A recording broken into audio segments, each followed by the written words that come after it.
Vamos então conversar sobre essa coisa que eu estou muito interessada e o nosso querido Bruno Barros também, que é sobre anabolizantes. Dr. Ricardo Oliveira, desculpe pelo D que eu pus, é um D de nobreza. D de nobreza. É um anabolizante no nome Oliveira. dele.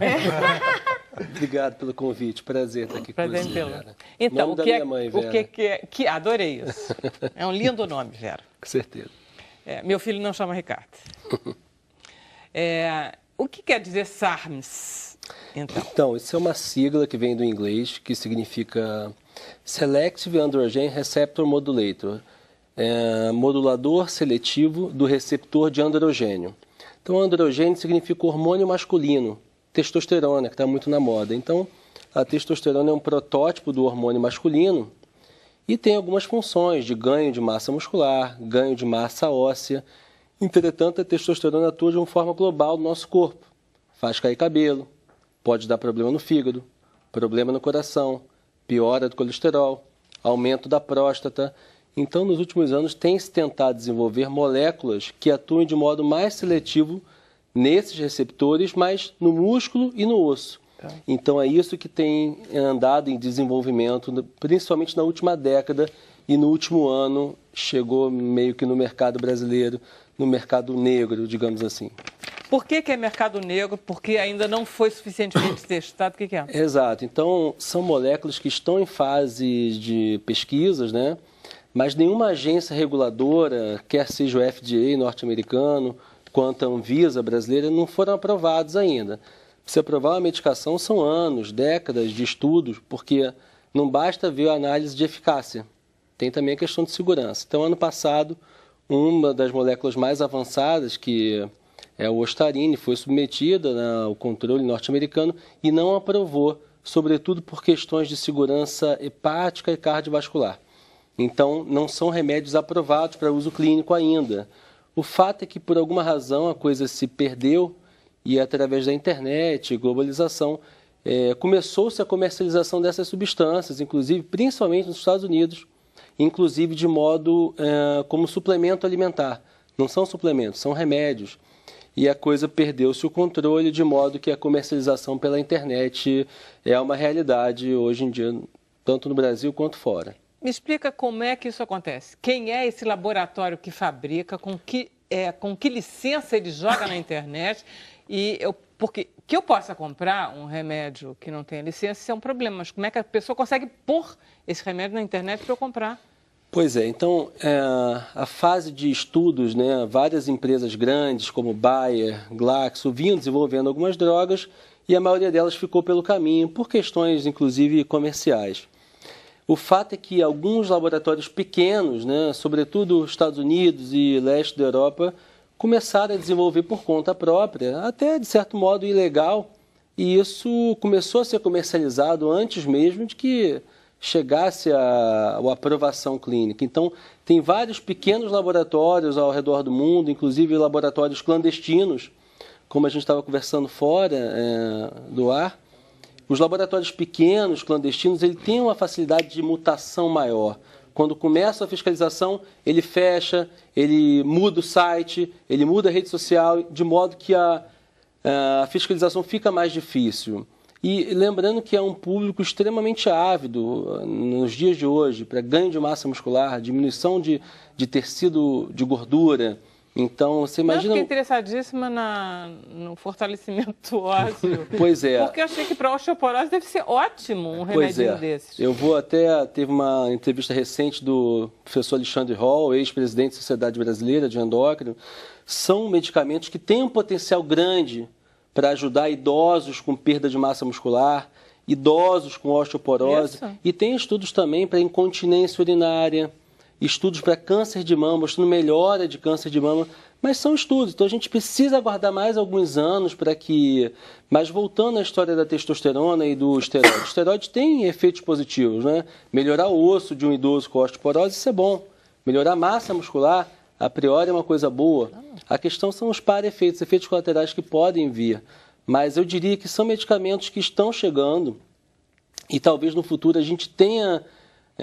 no arsenal terapêutico dessas doenças com distrofia muscular, que a princípio não temos cura ainda, mas precisamos um pouco mais de estudo e de melhora dessas moléculas, né? Na verdade, essas pessoas que compram por interesse, eu não sei bem que tipo de cabeça você tem para comprar um remédio perigoso, sim? Mas também as pessoas compram droga, não vejo qual é a diferença, né? Se elas podem também comprar um anabolizante. Elas estão sendo cobaias muito úteis, é isso? Na realidade, você olha nos blogs de fisiculturismo, eles se auto-intitulam. O bodybuilder, isso eu estou refraseando aqui de um bodybuilder brasileiro famoso. Ele mesmo diz, a gente é um ratinho de laboratório. Falou que tem alguma coisa que funciona bem, a gente testa na gente, porque eles estão mais preocupados com questão de eficácia e não de segurança. Então, é essa a questão, né? Falou que ganha massa muscular, o cara testa, não se preocupa muito com o risco. E o risco, quando ele acontece, vai cair no seu consultório? Olha, parece até brincadeira. Eu acabei de atender um jovem que fez uso recente de esteroide, teve uma complicação hepática séria. Então, logicamente, isso aparece no consultório médico, para a gente tentar minimizar o dano ou controlar aquelas consequências do uso clínico. Agora, em relação aos SARMs especificamente, são uma coisa muito nova. Eu estava, por exemplo, agora numa conferência na Flórida, vi uma aula fantástica de um advogado. É um advogado bem conhecido, que ele, em geral, é escolhido por atletas famosos para se defender do doping. E ele me explicou uma coisa interessante, que nos Estados Unidos a comercialização ilegal de esteroide é um crime federal. Então as pessoas têm muito receio disso. Então os SARMs caíram como uma luva, porque ele não é um esteroide propriamente dito, embora tenha uma função muito parecida, mas consegue bypassar essa lei federal que é de tolerância zero ao esteroide. Então, no doping? O doping é outra questão, mas... Ou na comercialização? Na comercialização. Tá. De modo que muitos dos usuários, ex-usuários de esteroides agora, e pessoas que vendem também no mercado negro, migraram para o mercado dos SARMs, fugindo um pouco dessa lei federal do esteroide.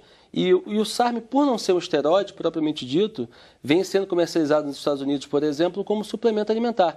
Ele não é um suplemento alimentar, ele atua como hormônio, ele atua exatamente como um hormônio. Mas a Food and Drug Administration lá é muito mais severa do que aqui. Ela está deixando isso passar? Exatamente. O FDA, o FDA, ele não aprovou as medicações, mas alguns laboratórios têm utilizado essa molécula, que é muito nova, é tudo muito novo, como suplementos alimentares. Então, estou muito interessada nisso, porque se a Food and Drug deixou, pode ser. Exato, ela não deixou. Não. Agora, em novembro do ano passado, houve um posicionamento oficial do FDA, mandando cartas e comunicados para vários desses laboratórios que têm comercializado essas substâncias, dizendo, olha só, isso não é suplemento alimentar, isso não se encaixa na regra dos suplementos alimentares. Por favor, deixe de fazê-lo. Mas é uma coisa muito nova. Então, por exemplo, eu não tenho nenhum paciente no consultório que tenha feito uso ilegal, diferente dos esteroides. Mas, por ter talvez um perfil de segurança melhor, de maior seletividade, pessoas que querem ficar fortonas, mas não querem perder cabelo, têm recorrido a isso. Então, é uma coisa que a gente, no último ano, chegou no Brasil, e nos próximos anos a gente vai ver cada vez mais e mais. E aí, talvez, a gente se depare com efeitos colaterais mais importantes, mas é tudo muito novo ainda. Tem gente preocupada aqui querendo saber se o whey protein concentrado faz mal para o fígado. Foi a Silvia que fez essa pergunta. Não, a princípio o whey protein é uma proteína oriunda da proteína do leite. Então, se a pessoa não tem intolerância ao leite ou alergia ao leite, a princípio é segura sob o ponto de vista renal e hepático. O Josué, ele é de Moreno, no Pernambuco. Ele tem 50 anos, é diabético e ele quer saber se ele poderia usar algum tipo de anabolizante ou hormônio de crescimento. Ele também é curioso, quer saber se aquela história de que anabolizantes causam impotência é mito. Anabolizante não, né? Espero que o doutor... Olha, legal da pergunta é o seguinte, que o hormônio de crescimento, hormônio esteroide masculino, ele existe e deve ser usado para as pessoas que têm deficiência. Então, eu, por exemplo, a gente não tem essa deficiência. Então, se for o caso dele, se ele não tiver deficiência, logicamente ele não deve usar.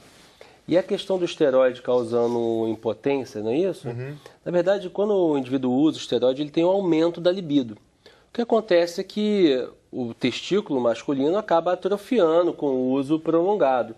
Então, quando ele para de usar o esteroide, o que acontece? Ele começa a ter sintomas da falta do esteroide. Aí pode ter queda de libido, disfunção erétil. Então, durante o uso, o ciclo, como é chamado, ele não tem diminuição de libido, pelo contrário, tem aumento de libido, aumento da agressividade, né? Mas quando ele para o ciclo, que ninguém pode usar, em geral isso é feito por algumas semanas, e aí ele pode ter os sintomas da falta, e aí começam a ter aqueles sintomas de deficiência. Ele tem a síndrome de abstinência. Exato, como se fosse. Tá. A grande praga do esporte se chama doping, se chama drogas. Essa é a grande praga do esporte mundial. É você, duas pessoas ou várias pessoas que deveriam competir em igualdade de condições, uma se aproveita e usa isso. Isso é a grande praga do esporte mundial e não só do esporte, mas hoje é um negócio inacreditável. Bacana. E bacana também o que o Toninho falou, que o princípio básico do doping é quando você usa uma substância que te dá uma vantagem sobre o teu competidor, que é o que o Toninho colocou, ou que possa fazer mal à própria saúde. Por exemplo, maconha ou álcool, em geral, eles não aumentam o rendimento do atleta, diminui.